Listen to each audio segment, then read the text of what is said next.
The Say Something podcast is brought to you by amomentwithmorris.com and blackblueprints.com. That's blackblueprints with a Z.com. I'm Jermaine Morris here with the one and only Mr. Barry Accius. Peace and blessings, family. We are once again bringing you the Say Something podcast. Say something, say something, say something. That's right. We talk about everything going on out here in the life and the world and the traffic out here in these streets. In these cold, cold, cold streets. Coming back at you, bringing episode 75 your way. 75, and we still alive. Good Lord, good Molly. Yes, we are always highlighting these moments in Black excellence, where we make sure that we tell our own stories, highlight our own people, and don't wait for the world to give us our pat on the back, that we make sure that we are there for ourselves. Episode 75, I'd like to give a shout out to a gentleman. He's since gone on. Okay. He is passed. He was born in Mississippi. And so he was born back in Mississippi. He was the son of a preacher, and his mom was a choir leader. He lived back in Mississippi until the age of 14. His parents had divorced, and he moved out to California. He made friends with some folks that would then go on to help uplift his career, but were also were pretty notable themselves as individuals. At 17, he dropped out of high school, and 30 days after dropping out of high school, he enlisted in the Marines because he said that he wanted to see if he was a real man. Really? Like he wanted to test himself to see what he was about. He served his 3 years as an ammunition specialist. He was honorably discharged, and then he came back home. After coming back home, the friends that he had met when he originally came out to California were then starting to make a little noise. He got involved in a music group. That music group was kind of working the neighborhood that they were in, and he had his claim to fame when him and a couple of his best friends put together their mixtape, and they featured it for their best friend's brother, and it happened to get played at a bachelor party, and his brother was like, "Who is that?" And he's like, "Oh man, them are the homies." And he's like, "Oh, bring him in." That mixtape played for his best friend's brother, then spurned into a career which lasted 3 studio albums. He had a compilation, 40 features, of some of the most prominent in the game when it came to hip-hop and R&B. He was on songs with everybody from Mariah Carey, Jermaine Dupri, Eve, Dr. Dre, Memphis Bleak, Ice Cube, Jadakiss, Chingy, Snoop, Mos Def, Ludacris, even 50 Cent, Shaquille O'Neal. Like, he was out there everywhere. He passed away in 2011 from the effects of having multiple strokes. Though there were those that came after him that tried to take the title. He was the one and only king of the hooks. Rest in peace. A shout out one time to Nathaniel Dwayne Hale, a.k.a. Nate Dogg. Yeah. Nate mother effing Dogg. Nate Dogg. I was like, kind of like, who the hell is he talking about this time? Yeah, Nate was. He had his father's preacher voice. Yeah, and he just kept it him. And he was. And why I think that is important about him is that though you could probably make the argument that maybe Ice Cube was maybe one of the most overall successful post working with Dr. Dre. Nate Dogg was probably the most successful after Dr. Dre left Death Row that didn't require Dre to come back to be successful. Like Snoop went to No Limit, and he dropped a garbage album on Death Row after Dre left. You had one song. On that Dogfather? He had a few songs on there. I mean, it was I was saying, for all horrible album. Purpose, yeah. Horrible album. And then he went to No Limit. He had like one song off of each album he did in No Limit. Was it DPG? That one song. Yeah. And he had Doom. That's what he got back with Dre. Yeah. That's that Lay Low. Lay Low, but it was that Nate was on the hook. Yeah. Exactly. Okay, you're right. So Snoop had, when he got back with Dre, his only songs, the songs that mattered on No Limit were the songs he did. That and he did Bitch Please. Ayo, ayo, ayo. Once again, Nate on the hook. Nate was the only one on that label on Death Row. When Dre said, all right, I'm not paying the rent anymore, Nate came up with the rent on his own.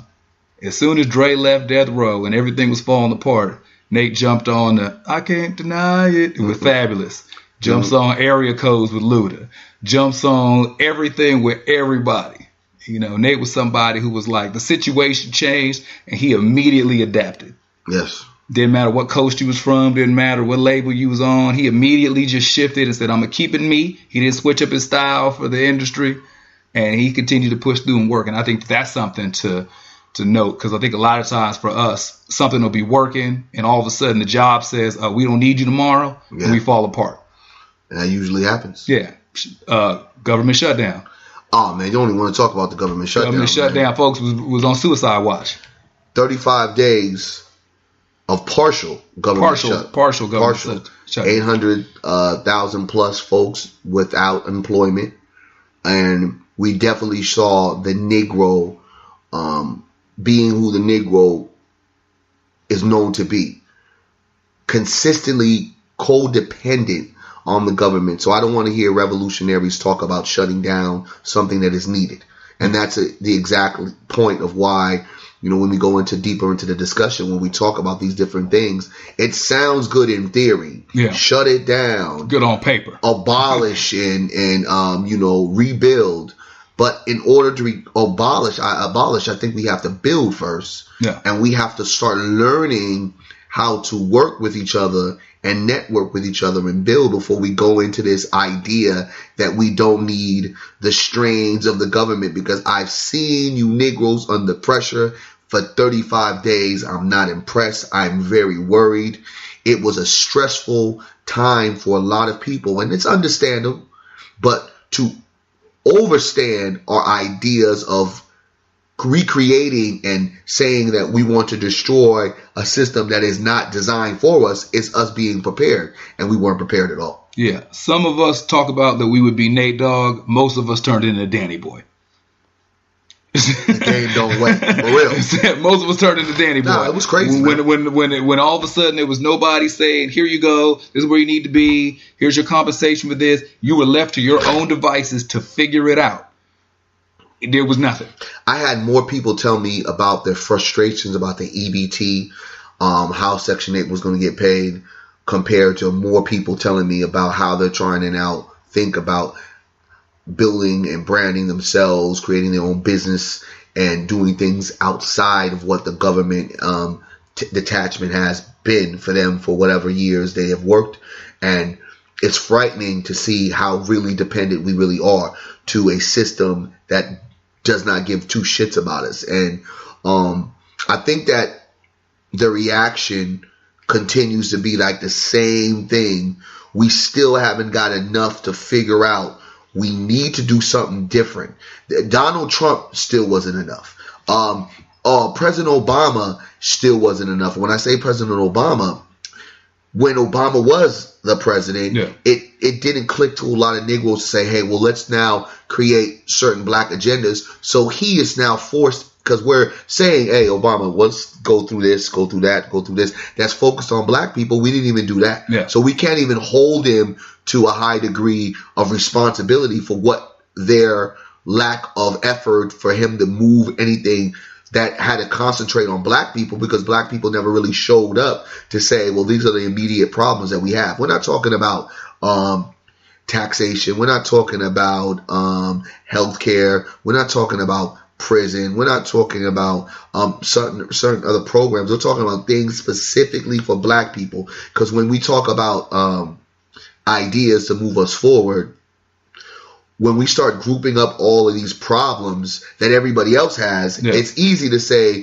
what Obama has done. Oh, well, he held prisoners out. Negro, that's not the only thing that didn't help us by ourselves. That helped everybody. The legalization of gay marriages, that wasn't a black thing. That was, the LBGT thing. Yeah. So it's like you got all these multiple things that folks want to try to line themselves up and say, well, Obama did this, Obama did that. I'm talking about specifically something that is going to affect black people in such a way that is so positive that no one really reaps the benefits, though they will reap the benefits, because it just shows you in our history that whatever's good for black people becomes good for the people of America anyway. Yeah, and that whole idea of, oh, we don't need the system, I'll do this on my own. A couple of things should have been eye-opening to people. about how the check-to-check mentality is so real. That's crazy. Like, the fact of the matter is, if you're like, I missed 2 paychecks, or depending upon your state, 1 paycheck. Because some of them you get paid twice a week, some of them you get paid once a month. And in that 30-day pay period loss, folks is about to be on the street. Yeah. And we're not talking about, I get it if you're on the state assistance, you're on the Section 8, you're barely getting by. I'm talking about prominent state workers, like federal workers, people who are nice homes and good tax brackets. That should have some cash stashed away. Yeah. For a rainy day. Yeah. It shouldn't take, 5 weeks to break you down to the bone marrow. Bro, 5 weeks. 5 weeks is all it took to cripple your whole organization. 5 weeks, dog. Think about that. When we really go deeper into that idea of paycheck to paycheck, yeah, folks were cringing at day 10. Yeah. And on top of that, people really kept on going to freaking work. And that's what boggled my mind, was like, wait, motherfuckers still working? I'm like, well, shit, government shutdown. Well, then I'm to the house. Holla at me, when everything gets back in line. And now, will they get retro pay? For sure. But for me, if that's something going on, I'd probably been at work for 10 days, and the rest, I'm out of here. Yeah, but that lets even more of a nod to the position that you're in, that you're like, you are so back against the wall that if they say, if you don't come in for free, you're terminated. Wow. You still have to come in for free because you are in no position to be out of work. Crazy. Like, you are in no position to make moves. You've got not only no leverage, but no leeway. You at least have to have, I believe, a good year's worth of monies to have just stashed away in case something happens. I really, truly believe that. If you don't got that, man, there's got to be some real serious problems. You got to figure out a way to save that, cut off some things, maybe that weed habit, that Hennessy habit, stop going to the clubs, whatever, stop having babies. I don't know, but everyone should at least have that stash. So if that year comes up where you really have to kind of, sit moves, back and make moves and kind of get off the grid, that you got that. You got that prepared. You got that ready. I mean, especially in this day and age. Yeah, they say 6 months is if conservatively. And what that means is that's 6 months of you have zero income coming in and you're not putting it on credit cards. So you've got enough saved that for 6 months straight, all your bills are paid on time without the use of credit cards, like nothing's happened, with zero income coming in. Yeah. If you can't say, yes, I can do that, your money's not right. Not at all. So anybody who thinks that because you live in this zip code or because you drive this car or because your kids go to this school, your paper ain't as straight as you think it is. Not at all. And I think that for us, we get so indoctrinated into these systems that we complain so much about, but because we're so dependent upon them, we tolerate so much. Yeah. Everybody's sitting there and say, I hate this, the educational, the political, the judicial, the this, that, I hate it, tear down. Like you said, we're in no position to have it torn down. Not at all. We're in no position to function. Like, I mean, it boggles my mind that folks really believe without having an alternative, we can really live without a system, though, again, the system wasn't designed for people of color. It was a design to take all of our great attributes and utilize it and capitalize on it and give us the crumbs. And whoever out of the people of color that can get to, a point where they can survive in this system, kudos to you. But we ain't going to make it easy. When you now can justifiably say, we ain't ready because we saw 35 days. Yeah. I didn't hear not one person celebrate that the government was shut down. No. Not one. And something to keep in mind for the people who think that that's not possible. We always reference as our heyday in Black history about economically was Black Wall Street. I thought we was going to talk about Black Panther. No, the Wakanda Forever. No. Oh, I'm not bad. Tulsa. Okay, Tulsa. I thought it was Wakanda. Tulsa, Oklahoma, Black Wall Street. So we talk about now how, through most like the Jewish community, the Asian community, that the dollar will bounce, 22 days in one community before it leaves. It'll bounce 18 days in another before it leaves. When it comes to Black Americans, the dollar bounces for 6 hours before it leaves our community. Wow. So meaning you get your paycheck and before a full work day, it's already in somebody else's hands that does not look like you. Wow. Going back to the Tulsa, Oklahoma days, is that the dollar circulated for nearly a year before it left Tulsa. Oof. It's why Black Wall Street was not crippled by the Great Depression. It's because when the government was shutting down, when the economic system was crashing everywhere, that area was not hit the way the rest of the nation was, because that dollar was not dependent on somebody outside of the community to sustain. That dollar kept circulating around amongst the people who were there. Come on now. When you don't have an infrastructure to support you, talk to them. You are dependent upon external factors. And just like when Dr. Dre said, I'm out on death row, I ain't paying nobody's rent anymore. If you can't figure it out, you homeless.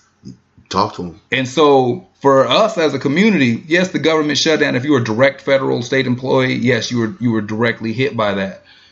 But there's no infrastructure in place to support us. Nah. I didn't see a long line of Asians out there complaining about the government shutdown. Not at all.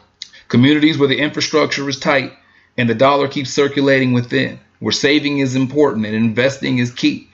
If you live as like everything is disposable, and as soon as the dollar gets in your pocket, it's burning a hole in your pocket to give it to somebody else. When situations like this come up, you have no savings. Yep. There is no go-to. There is no infrastructure in place. You jumping out of boat A and you don't even have a raft. Yeah. Like boat A is sinking and you just jumping in the water and you can't swim. Yeah. And then you have a situation to where the most complaints you heard were from blacks and white people that voted for Trump. You know what I mean? That's what the funniest part about it was. Black people and whites that voted for Trump that were complaining about the government shutdown. Yeah.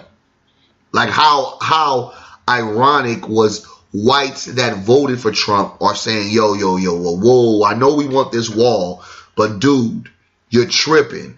And as we talk about this, there was going to be another government shutdown coming February 15th. Yeah. But they made a deal, and it wasn't a deal that, Mr. 45, a.k.a. the pussy grabber, really wanted. But still, it's enough of a deal to not have the government shutdown, because I think that even in a maneuver that, 45 thought he was, strategized, and he thought that some of his right was kind of well off and better prepared, and there were only the people of color that were going to suffer through the process. He got to find out that those dudes and gals were emailing and calling and be like, yo, what's going on? Like, when are we going to go back to work? I need to go back to work. And that TSA factor became huge. Because we had the gentleman who flew out of the United States who flew into, I believe it was China, with a firearm on him. And he realized that when he turned himself in. So he got through security here in America, got on the plane, flew on the plane overseas with a firearm on his person. He told the Chinese authorities, because he didn't want to get gunned down or whatever is because he was, I guess, betting that their security was tighter than the place he just came from. Yeah, for sure. So he was like, before y'all bust me with something, let me go ahead and confess to some stuff. They were finding all these holes in Homeland Security because you had TSA workers who were bumping the unedited versions of rap songs over the PA system through different airports. You had dudes out there who were really on an effort mentality. They're like, what are you going to do? I'm already here for free. You can't tell me nothing. And then when you go back, let's go into that piece. Talk about TSA. Yeah. That was in place, a more stringent kind of TSA when 9/11 happened. Yeah. So the history of terrorism that has happened here in America. We're not talking about the white domestic terrorism, but the ISIS terrorism, right? That they have kind of cloaked into being the reason why we want to kind of create this wall, right? To keep them out. Why, if you were a knowledgeable president in this moment and really wanted to keep your country safe, why would you even dare risk the opportunity for alleged ISIS people to come through and do something that would have crippled America? That one shows me two things. One, it shows me that ISIS shit is more bullshit than it's ever been. And two, the idea that Trump, again, really believed the functionality of this system would be able to move without workers being paid. Heinz, looking at the TSA tobacco, just kind of dysfunction. You look at that and say, damn it, there's too many functions that the government controls that keeps America operating. And that's the airline system. Without the airline system, you're going to have total chaos. Yeah. That's what was kind of defining to me, to see how bad it got when it went to planes weren't flying. Yeah, there was delays on the runway. Flights weren't getting out. TSA staff nationwide was down about 30%. Everybody was using all their sick days and vacation days to not work to keep their jobs.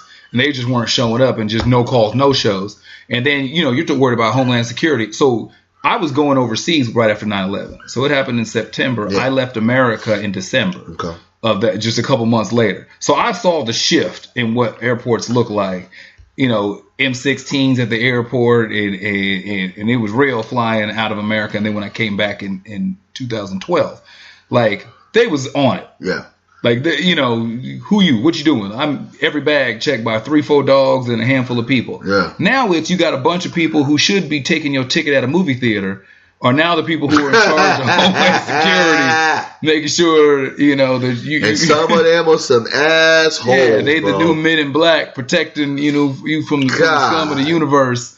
And it was just going crazy. But I look at all that stuff when we say all this, what the systems keep doing and keep showing us how they really feel.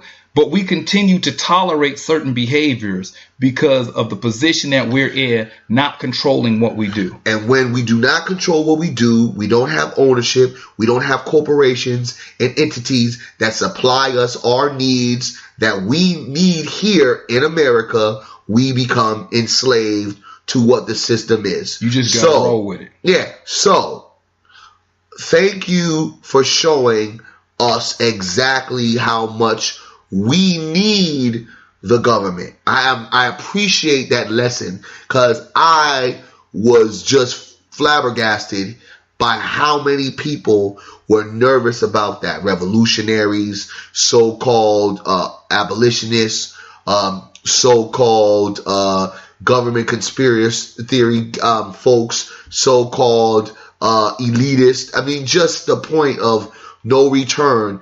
Hood folks that say F everything, but was all co-dependent on that cash aid to finally come, and when it wasn't going to come, and how they're going to get there. It was just absolutely pathetic. And as pathetic it is unfortunately how far back we really are, and how much work we really truly have to do. And that work that we have to do is dependent on what the hell do we want to get from these next 2 years with Mr. 45 in the presidency. Yeah, because when people know that you're dependent upon them, and they know that you don't have leverage, and that you don't have leeway to move, and that you are more or less, regardless of what I do, say to you, treat you, you got to come through me. Like whatever it is you need, you can huff and puff, you can pout if you want to, stomp your feet, but at the end of the day, you're going to get tired, you're going to need a place to sleep. You're going to get thirsty, you're going to need something to drink. You're going to get hungry, you're going to need something to eat. You got to go through me. Yeah. And when people know that that's the position that they have over you, they can treat you any way they want to.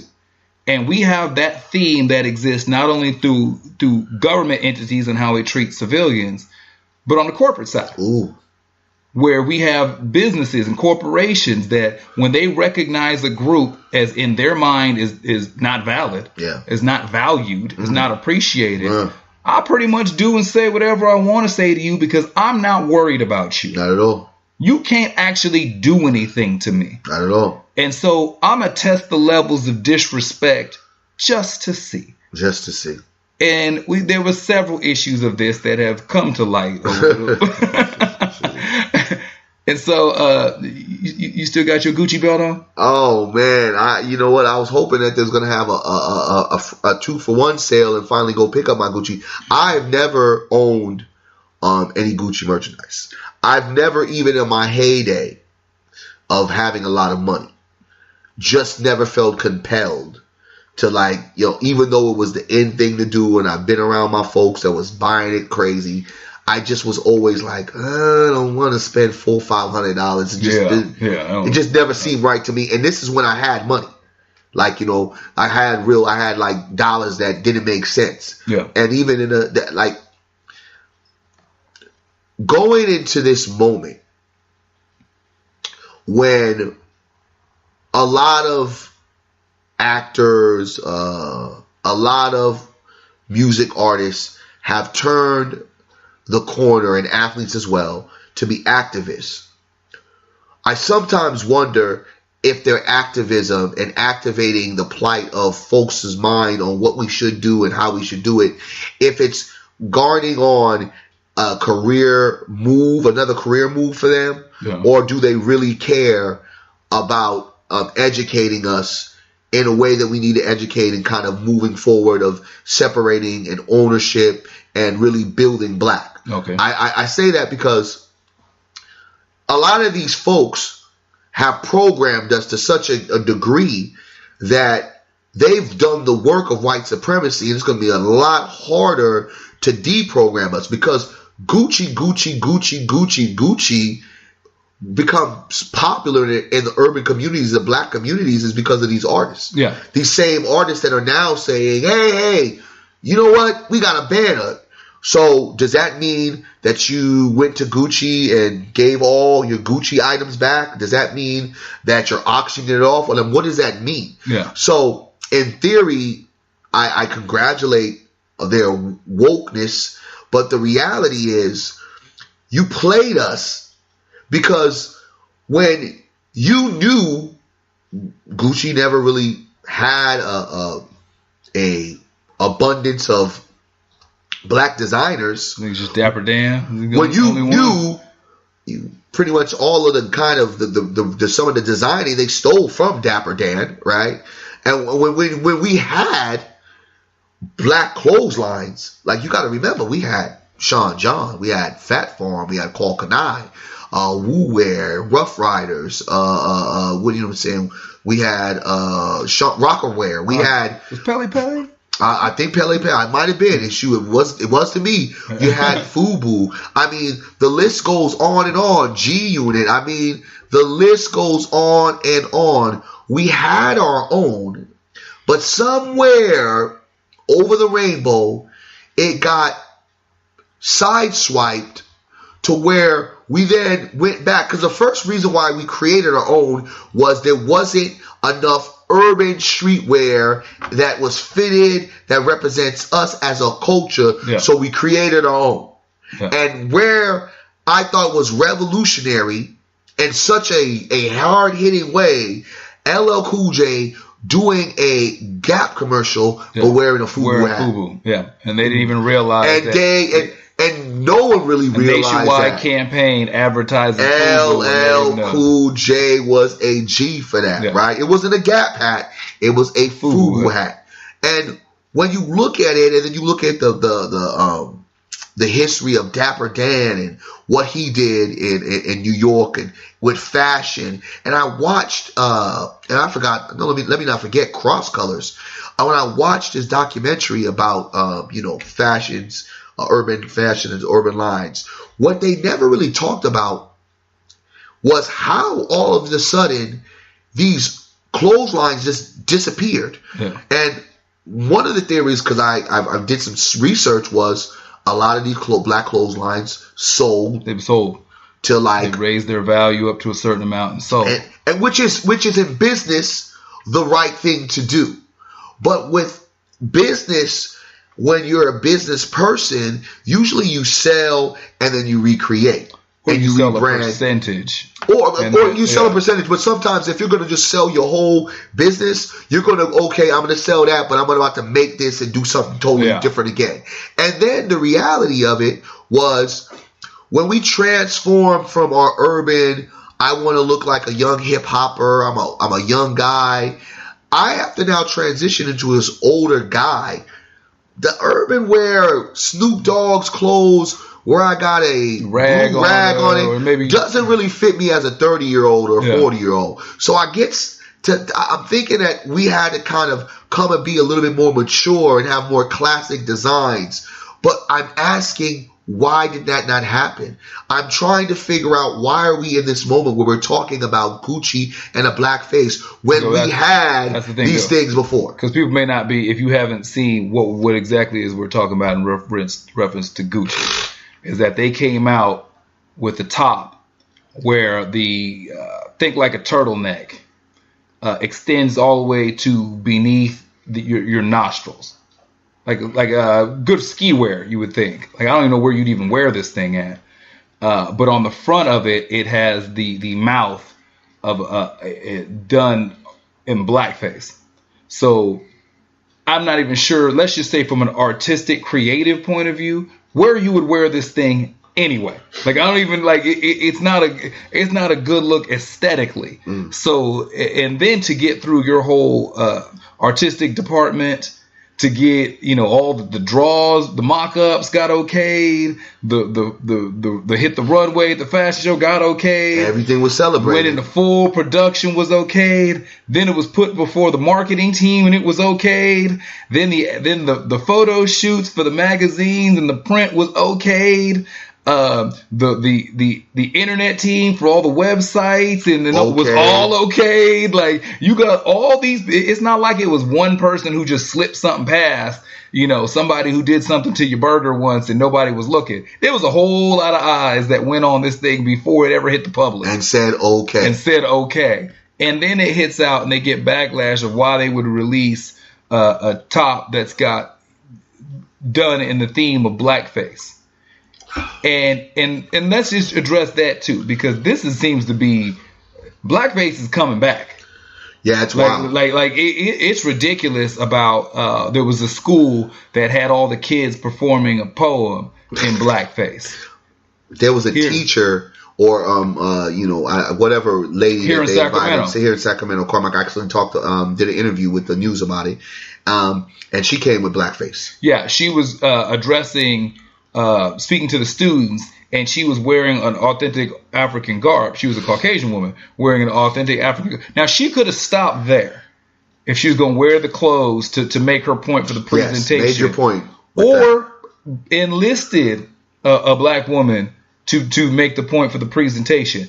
She then went as far as to not only wear the African garb, but to then darken her skin, her arms, and her face, to, in her eye, quote unquote, look like a black woman, to then give this presentation to the class, and then seem confused why some of the students pulled her aside when it was over, and voiced their opinions, the disrespect that they felt like they just witnessed. And then you have the comedian Jimmy Kimmel. Kimmel and Jimmy Fallon, old things that they had done where they were both in black. And everybody laughed and everybody celebrated. Everybody was okay with at that particular time. Yeah.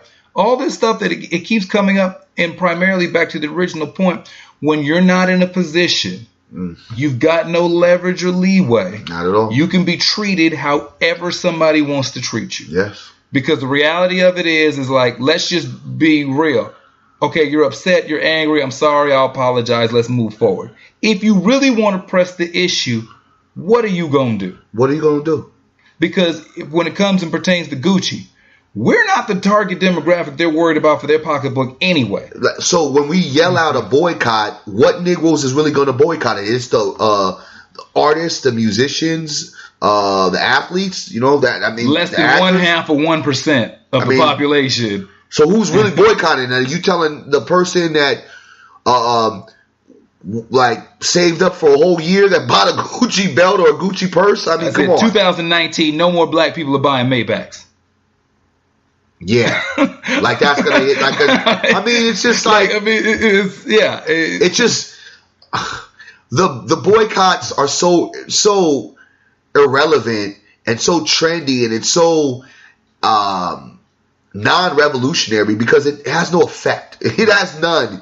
It just has that ooh wow moment, and you get some press, and we talk about it. It's fake black rage. That's what it is. It's fake black rage. Because guess what?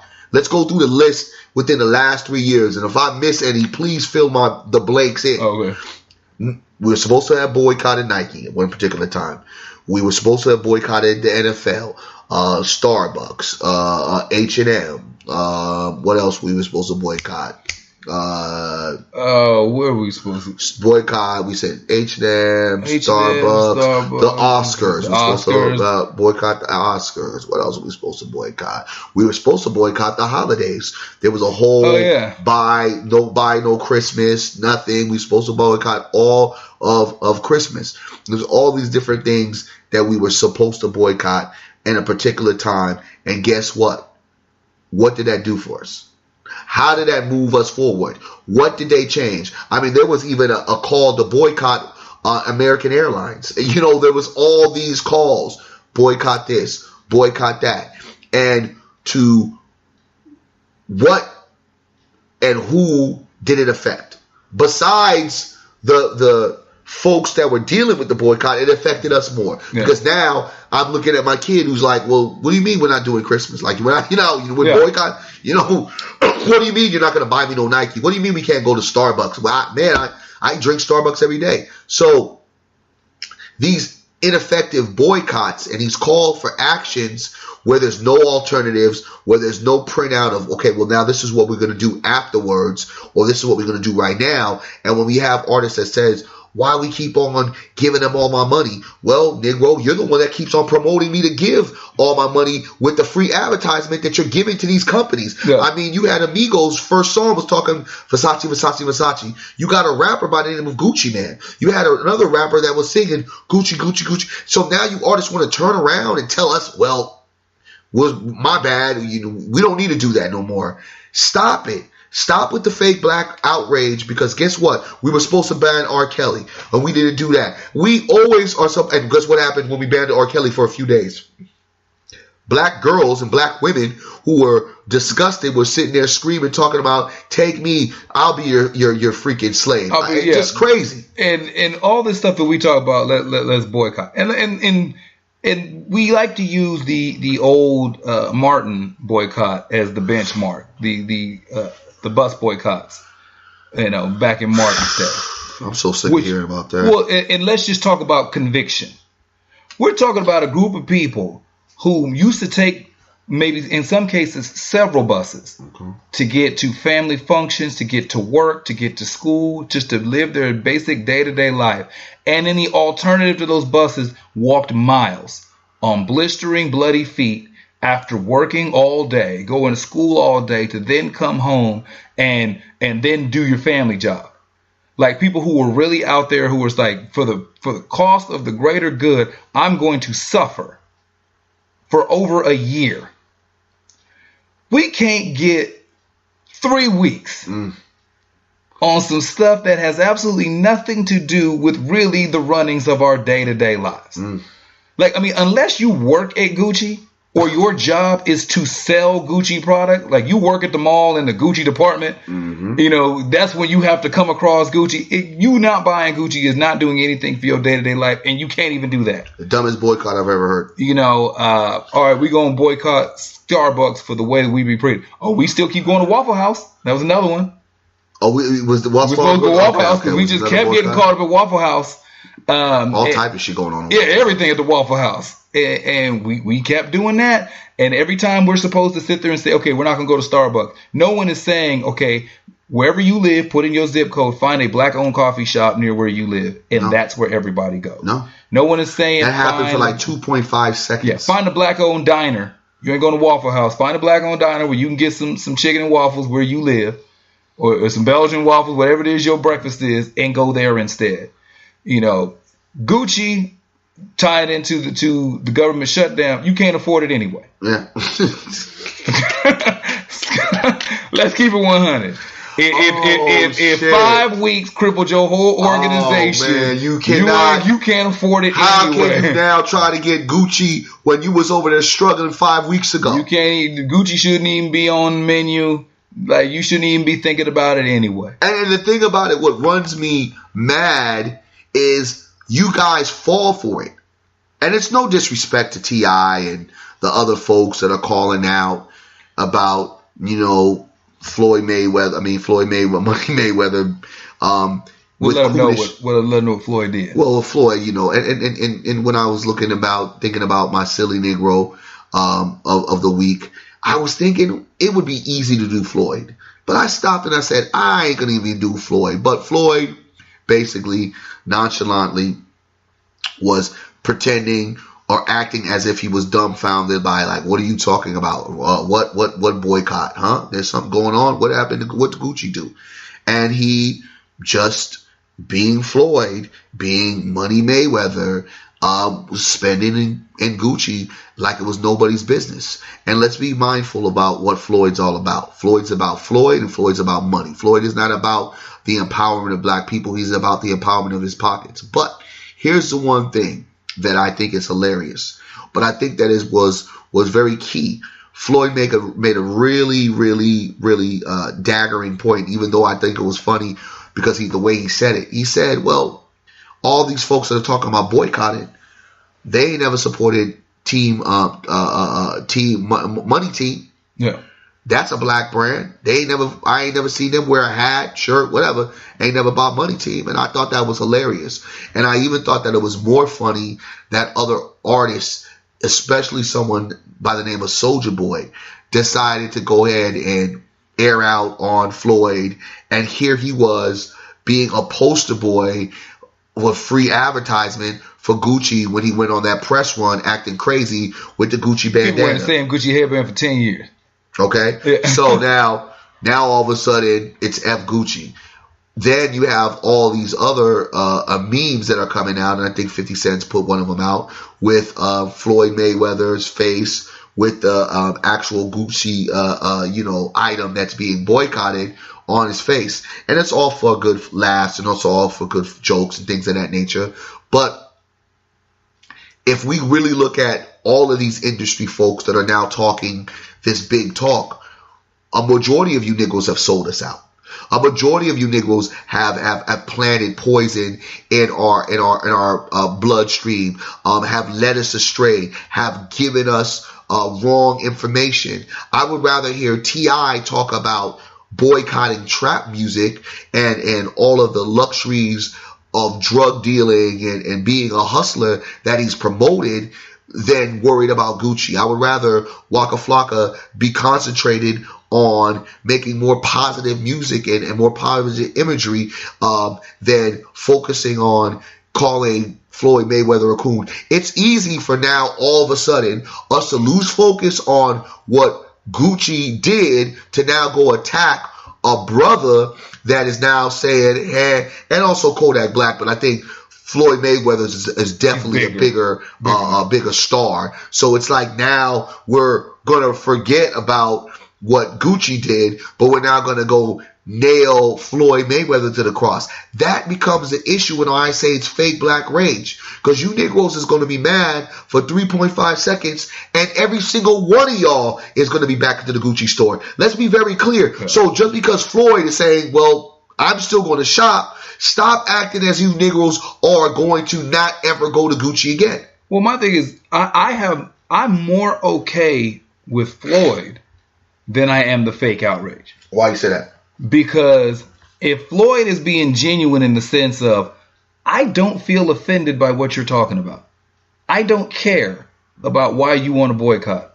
I'm going to spend my money on what I want to spend it on. I like Gucci clothes or whatever his motivation is. This is what I want to do. That's a genuine A to B thought process to behavior. Yeah. He being true to him. Yeah. If you're going to sit there and say, I'm going to act all upset, call him a coon, call him a sellout, get mad because he still supports a product that disrespects black people, how many businesses do you support that disrespect black people? I'm sure we can name a whole list. That's what I'm saying. So let's go into your closet of your last 120-day purchases and see how many corporations you supported that you knowingly and willingly were aware of that have disrespected black people in the last 3 years. I don't even need to go back to ancient history or go back to your parents' age. Right now. The last 3 years have had any incident of disrespecting black people that you were knowledgeable of. What purchases have you made? And if I'm finding these products in your refrigerator, if I'm finding these products in your kid's backpack, if I'm finding these products leftover containers on the floorboard of your car, if I'm finding these products on the receipts of your credit card statements and all your bank statements. Talk to him. Just because he's still blowing money at Gucci, you're still blowing it at Safeway. You just can't afford to blow it where he blows it. Listen. So if he's a coon for still going to Gucci, what are you for still going to Starbucks? Man. If he's a coon for still blowing it on scarves and T-shirts and shirts, what are you for still for your Nike kicks, for your lattes, for all this other stuff that you've had companies that have consistently told you that we don't give two F's about you. Not a damn. And you'll still turn around and support them. You just can't do it on the level that he does. Yes. You ain't in the tax bracket to make the moves that he makes. Yes. How much Tommy Hilfiger you got in your closet? Man, I'm telling you. You know what I mean? The man has straight up said, "I don't want black people wearing my product." Do we really have that? Or do we have that documented? I still haven't seen it. No, he was on Oprah because that's when she kicked him off her stage. I need to see that video, man. You know what I mean? Because he had Aaliyah doing some, modeling. Tyson. Well, because here's Tyson was just real quick. The backstory logic to that is that when black people get behind a product, it goes from being a product by way of marketing to a trend. Oh yeah, we definitely. So when we get into something, it becomes a trend, and its shelf life drastically decreases. So if I'm selling a product, you can sell Tommy Bahama shirts, the same shirts in 2019 that you sold in 1999. Because that is a product that has not changed. Yeah. But when we get it, that Rockaware shirt's good for 18 months. You know what I'm saying? So there's a lot of brands that don't like black people getting a hold of it for major marketing is because it kills the shelf life. It becomes a trendy purchase. And then I get stuck with surplus I can't use because it's no longer in fashion. But it's also benefited them. But what I'm saying is that's where, so if people are like, well, why would somebody say I don't want black people wearing my stuff? That's what some of that framing is. But it's unfortunate because it's crazy because that's what you say, and I hear exactly what you're saying. But we literally made Nike, we made Timberland. You know what I'm saying? We made Polo without some of our black entrepreneurs and black hip hop artists. All that free press we did for 25 years. That's crazy. That's just I get what you're saying. No, I'm saying that's the reasoning that's given. Yeah. I'm not saying that's what I believe in my person. That's the reason that's given. Most average Americans wouldn't even know what Cristal was if it wasn't for rappers. That's what it. That's like I'm saying. The average American would have absolutely no idea what Cristal is. Like I said, I would not know Gucci if it wasn't for the rap artists. Most people wouldn't know what Patron is. Come on. Like you just know that Patron. Yeah, like what are we upset about? Like we're upset again? Like that's what I gotta really understand. So what are we upset about? And with us being upset, what are we gonna do about it? Okay, so let's work on that. How many of you boycotted your kid's school? Ooh, none. So when your child came home telling you the misinformation your kid was taught. When you told your child came that told them they were disrespected in the class, that they were purposely put out, when they were all these things, how many of you boycotted that school? How many of you went to school board meetings to get those teachers removed or to get that superintendent voted out? How many of you took all these proactive steps for the betterment of the education of your child, but yet you taking social media over some clothes that you couldn't afford? Nope.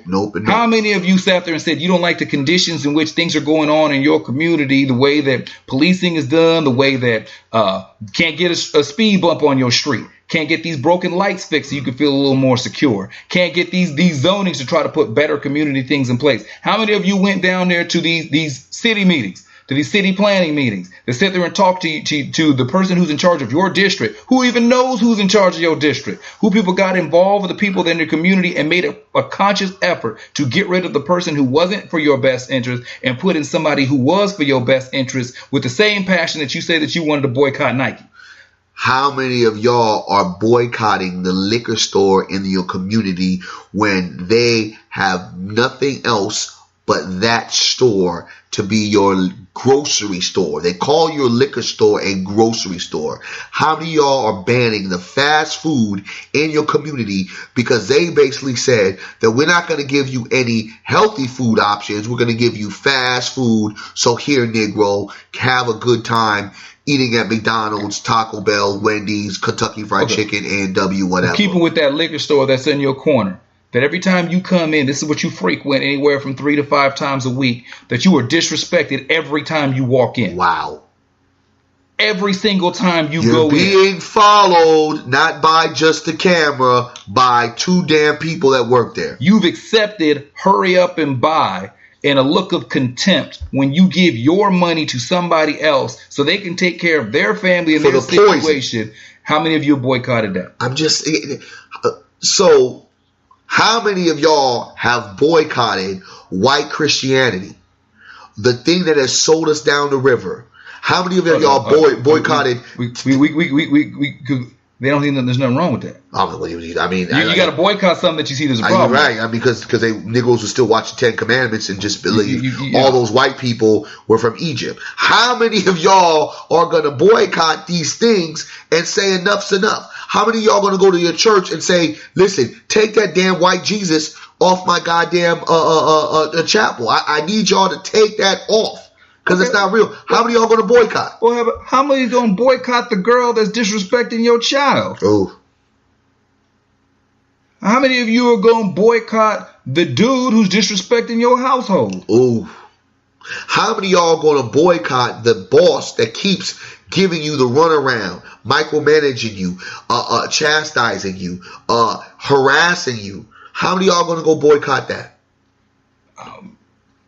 Riddle me this. It's like, so this fake black rage, because just when everybody was enraged, and let's go into the temperament of what I'm saying, fake black rage. When everybody saw R. Kelly's documentary, it was conversation, skeletons out the closet, not only for R. Kelly, but for some other Negroes as well. Yeah.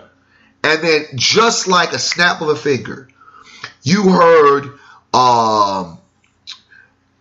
investigations. Mm-hmm. You heard banning music, and then all of a sudden, nothing happened. All I heard was R. Kelly was going to go out there to Europe and go do a tour over there, and it's damn near probably sold out. Yeah, like I said, he was that right after it aired. I think it was maybe 3 days max after the last episode aired. He celebrated his birthday in his hometown to a sold out venue, black with a women line screaming, wrapped around the building, yes, sir, screaming, "You can kidnap me." Yes, sir. Yes, sir. So the fake black rage that again I insist on is we in the moment get so frustrated, we scream to the mountaintops, but we have no bite to our bark.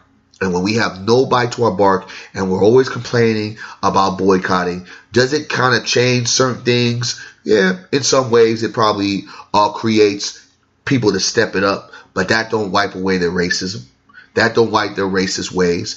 And that don't say that they're not going to do something stupid again. In 2019, for us to be talking about a blackface should let you know a lot of different things that because we didn't boycott continues to happen.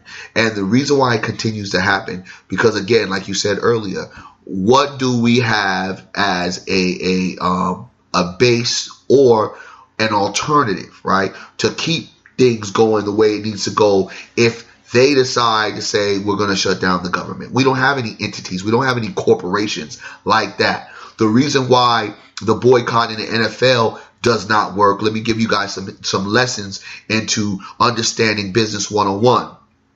Does black people own Nike? Nope. Do black people own any of the liquor companies? Nope. Budweiser or whatever not like that are that. Involved in the NFL, no.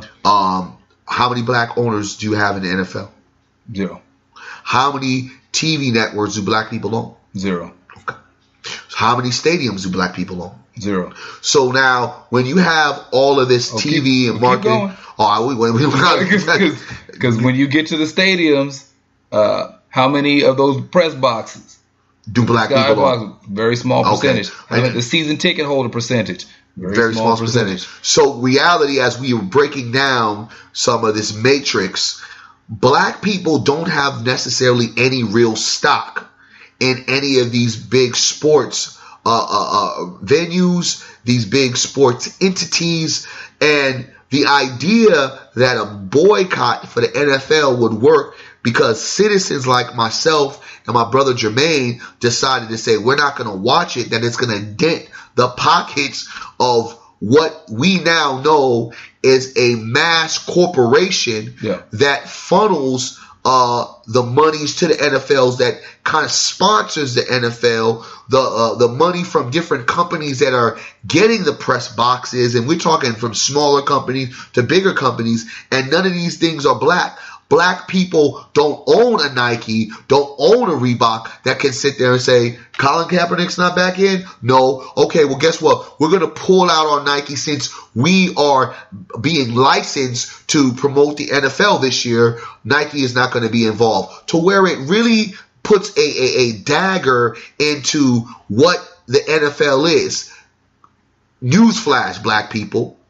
Yes, the Super Bowls was probably the lowest rating since the Pittsburgh and Arizona football game some years ago.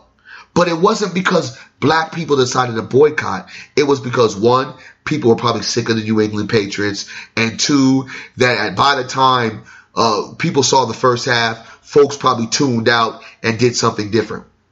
That's facts. Why? Because the NFL had some of the best ratings this regular season. So it wasn't because black people... viewership is back up. All that stuff about boycott stuff. It didn't work. Yeah, black people did not viewership is back up. A damn thing. If we don't have a corporation that's linked in or some ownership value, or even better, as I've said it many times, the players decide they're going to step away and boycott the games. A boycott in a sport realm like the NFL and NBA, even though the percentages are high as far as players, as black people, and low to zero as ownership, you're never going to make amends until the players step away. And that's it. Well, here's the thing. You can make a move for us as a people. If more of us, instead of going to Stanford, instead of going to Michigan, instead of going to Oklahoma, you're not going there. Instead of going to Texas, you're not going there. If all these prominent black athletes went to HBCUs, you're not going there. So let's just say we don't even go our own league route. Let's not go there. If we just say, look, these HBCUs are where all these prominent athletes are going, guess what? The viewership for HBCU games would go through the roof. Go up. What that turns into is millions of dollars for the university and campus. Yes, sir. That means upgraded athletic equipment, upgraded academic equipment, they redo the schools, they upgrade everything. They want to be going to Duke. But here's the difference, though. When it pertains to going professionally, now you all of a sudden, that relationship changes with professional sports. Because now all these athletes, these prominent black athletes, are coming out of HBCUs, which means the way that they deal with HBCUs is different. Yes, sir. The way that they interact, the way that they treat them, the way the relationship has to change. Because then all of a sudden you start getting into those conversations of, well, maybe we're going to talk our students into make sure they stay all 4 years. Yeah. Maybe we're going to make sure that we talk to them about this, this, and this. Now you're getting less access to these. Maybe we're going to change the way that your scouts can come in and do combine and be involved in assessing our players and dealing with our students. That whole dynamic changes if we sit there and say, no, we're gonna make this as a united front. And the united front is not something that we have. No. The reason why the boycott in Alabama, good to touch on that just real quick before we step out, is because what you just said, a united front. Negroes have too many options. Negroes have too many choices. Negroes are better fit now than they ever been because they feel they've made it. Back in the days in Alabama, it didn't matter if you was a Negro that was a bank teller, a Negro that was a athlete, a Negro that was a lawyer. You were still a Negro and you knew your place. And you still lived on the same street. The same street, the garbage same man block. lived next to the doctor who lived next to the heavyweight. It's a rarity that a black man or black woman was living outside of a centered black community. With that being said, with the silly Negro of the week, I don't want to give it to one personal person this moment, this one single guy, because I could have did it to Floyd. I'm giving this silly Negro of the week to all the Negroes that continue to follow into this idea that boycotting makes sense. All the Negroes that continue to have fake black rage at these incidents that continue to happen, and instead of reacting and being so reactionary, thinking of an actual plan to where we can cripple some of these businesses that don't give two damns about us, so we can build our own and move forward and not worry and participate in the fuckery. I'm giving a silly Negro to all y'all motherfuckers because all y'all motherfuckers got to get your shit together and stop complaining, stop boo-hooing. And if you're going to complain, at least let's make a impact in a boycott, but don't complain and 3 days later go back to complaining about something different, but never making a change or making a difference. And trying to be led by those who've misled us is not something I feel or believe we need to do. We need to stop yelling and crying and giving the attention of boycotts, and we need to start building. Yeah, these are the things that we need to make sure that we're addressing and talking about, and that we stay focused on that to coming together and building together and creating that infrastructure, creating that alternative is what gives you that leeway and gives you that leverage. Without either one of those, you'll be victim to the circumstances that are given to you and treated by the way that the person who's doing it feels like treating you. In order for us to grow and to develop and to have more, to be more and to do more, we have to start dealing with ourselves, build up within ourselves. And instead of worrying about boycotting, which is stopping, worry about building, which is growing. And if we grow our own, we don't have to worry about what they're doing over there because we got our own stuff to deal with to begin with. Stuff we got to talk about, stuff that we got to address, and stuff we got to say something about. Man. I'm Jermaine Morris. This is what Barry Accius has been the Say Something podcast. Where folk can find you online, Barry? Barry Accius, Twitter, Barry Accius, Facebook, at Team Voy, Instagram, of course, blackblueprints with a Z.com. Thank y'all for being patient. There's been a lot of stuff going on, so we appreciate y'all continuing to tune in. Thank you. I'm Jermaine Morris on Facebook. Every other social media platform is at JMorrisCEO. It's been the Say Something podcast. Yeah. And until next show, holla. We will holla at you later. Peace.